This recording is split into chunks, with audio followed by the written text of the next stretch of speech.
We're getting into our sport conversation for this morning, and as the Proteas prepare to take on Nepal tomorrow morning in their final group game, the South African team has already qualified for the last 8, but we look at how they've performed overall and will they be able to shake off that choker's tag. Why are we seeing such low-scoring games in the USA? Well, those are questions that can all be answered by South Africa's former spin bowler, who joins us in studio now to talk about South Africa's prospects at the global showpiece and the performances that we've seen. It is Eddie Leie, who is the former the Proteas bowler. Thank you so much for joining us here on the AM Report. And perhaps for a former bowler as yourself, it might not be such a bad thing that we are seeing what looks like a bowler's wicket. Take us through your thoughts of what we've seen so far at the T20 World Cup. Yeah, I mean, like, if you want to... Good morning, Andy, first of all, and good morning to the viewers. In T20, you want the batsman to go and dominate because obviously they say T20 is a batter's game. But now we're seeing USA, new cricket has been taken there for the first time, and there's a new pitch. New pitch, when you look at it, there will be like a bit of moist underneath, so it will support our fast bowlers, right? And that's why you will see with the run rates that are happening, the batters are struggling, which is unheard for in 2020. But however, I mean, if you look at guys like Anrich Nokia, he's just hit form, which is good for us going into the Super 8s. And it does look like it's a bit more open. New Zealand have already been eliminated. Pakistan look like they might be on their way out if results don't go their way this weekend. What have you made of some of the other smaller teams, the so-called minnows, and host USA and their performances? Yeah, for me, I just, I did predict before the competition starts that your minnows are going to do well because of the unpredictability of the pitches, because they're quite new. It can be anyone's game. It can be bowler's game because batters are not doing well. If you look at all these new teams, all of them, I mean, all teams like your Australia, your Pakistanis, their strength is really the batters. But now because of the new pitch, the bowlers are coming to the fore. Now you get like your best batters like Quinton de Kock, Grizzard Hendricks, and other players from New Zealand, Devon Conway. They're not scoring runs because it's difficult really to bat. So for me, I really want to see minnows also knocking up one of the big teams, and that will be good for world cricket.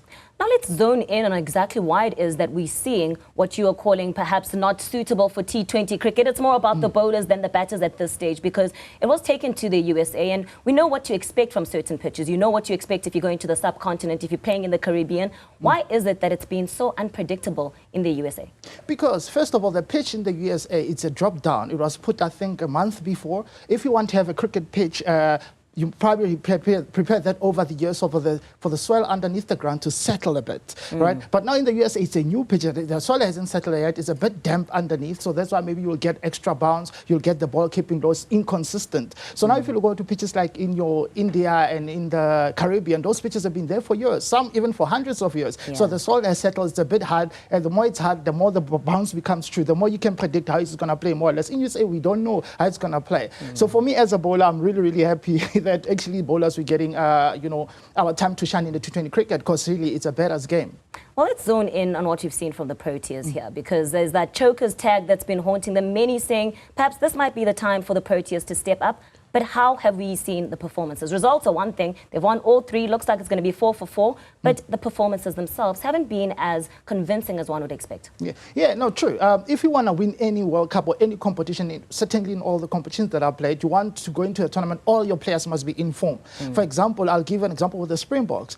I mean, all our 14 players that are forwards were on form. So you can play whoever. Now with the Proteas is that our batters are not on form, and that's been a problem over the years with our batters. I mean, you get Quinton de Kock, Grizzard Hendricks, I think Makram, the captain, as well as Stubbs. All of them, in the 9 innings they played, they scored 61 runs. So they are not in form. Our bowlers are in form. I mean, most of them, they're on top 3 bowlers in the World Cup. But the issue is that we need our batters to set up the score. Normally in cricket, what you want your batters to set up the score, and the bowlers wins you the game. But at this moment, our batters are not giving us a competitive score. And hopefully in the Caribbean, where pitches are a bit better, maybe our batters will do us proud, and our bowlers can defend that. Does this go down to selection then, and making sure that you've covered your bases in every areas? If you're looking at your all-rounders, if you're looking at your bowlers and batters, that you have a good balance? Does this go back to selection? There's been a number of conversations, and I want to perhaps get your thoughts on the selected team. Both in terms of performance and transformation, just one black player in that team, a lot of conversation coming into the competition. What have you made of the players that were selected to go represent the team? I think we really got a good T20 side, to be honest with you. Regardless of the transformation, the black players, we have Kagiso, we got Lungi on the reserve, we got O'Neil Bartman. We can tell me as maybe yeah, he's also a part of African player, but I just feel that for us, the performance is just that we need to box smart. Even in team selection, like you said, we need to box smart. For example, now we're going to the Caribbean. The Caribbean pitches are not going to be the same as the ones in USA where they are bouncy. So now do we, in the last game, already qualified for the top 8, do we now go with Shamsi, who's our spinner, right, and drop maybe, I don't know if Heinrich Nokia or you're going to drop Marco Janssen to get Shamsi a bit of time. Because I've seen in experience, if you look back in 2016 where actually, again, the transformation issue came up when we played in India, you get a guy like Aaron Pangis who was a spinner on form. He never played the whole tournament. Then when we, even though we were qualified, they didn't play him. Then they played in the Super 8s and became the man of the match against Sri Lanka. Right now we need to box smart where we say that, okay, we already qualified. Let's take one of the fast bowlers out because the pitches won't support the bounce that Heinrich brings and that Marco brings. So now let's play Shamsi to get a bit of game time so they can get confidence. Because as I played in St. Lucia for over 3 years in the Caribbean, the pitches are more spinners friendly. So we're not going to need that bounce. So for me, I think we need to box smart and change the team selection. I love how he's saying we need to box smart, but the unpredictability then makes it difficult for those decisions to be made. But let's look ahead then. Already secured that final 8 place. What then needs to happen going forward to make sure that psychologically, at the very least, we're able to get over that hurdle? Because that's where it's always been. You get into the last rounds, towards the last stages is where things start falling apart. Yeah, we are very predictable, number one, right? We can speak about psychological part of it to say that we are chokers, people that played back in 1998, Abu Graham Smith, all of them, we can say that, that they didn't perform. But the thing is, at the end of the day, it boils down to the players that you have in the team. I just feel that at the moment, right, we need to box smart. Like I said, we're going to the Caribbean. Caribbean pitches are spinners friendly. You're not going to have the bounce like you had in the USA. We need to play maybe 2 spinners or 3 spinners. You need Shamsi, maybe you need Maharaj, right? But now who are we going to take out? I think the predictability of our team over the years, where we play the same team over and over again, and I saw the coach now is saying that because the team has been winning even against the next game tomorrow, we must play the same team. No, the pitches are different. You need to adopt the strategy of horses for courses.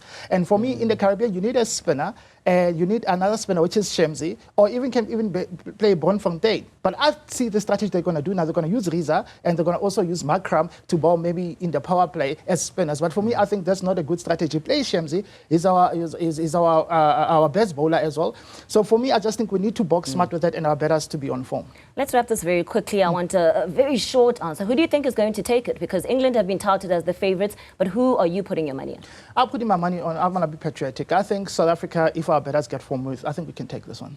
Well, being patriotic, of course, that is Eddie Leie, who is a former Proteas spin bowler, just sharing his thoughts on the ongoing ICC Cricket World Cup. Of course, the Proteas is going to be in action tomorrow morning against Nepal, so you can catch up on that game. But let's